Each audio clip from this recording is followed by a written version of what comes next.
इ यस्तरी निस्किन्छ घिउ केही दुःख गर्नु पऱ्यो त परेन अलिअलि घसे घसे गरेर हातले मिचिदिने पानी हाल्ने अनि घिउ आफै निस्किन्छ ए पुरा हल्लाउन लाग्ने ठिकीमा घर्या घर्या गराउन लाग्ने त्यो केही गर्नै पर्दैन त्यो त बुद्धि नभए मान्छेले गर्ने हो बुद्धि भएको मान्छेले यस्तरी अलिअलि मिच्ने पानी हालिदिने घिउ छुटिहाल्छ घिउ भन्दा नि यसलाई नुहाउने भन्छ यो सबै एकै दिनको हो क्या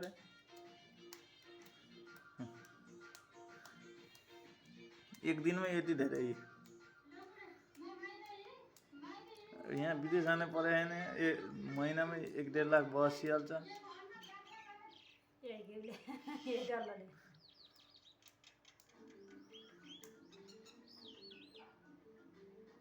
अनि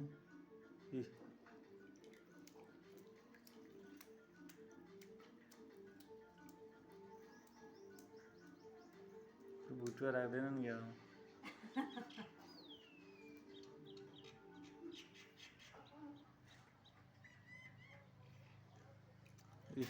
कस्तो मजाको डल्ला निस्क्यो एकै दिनकै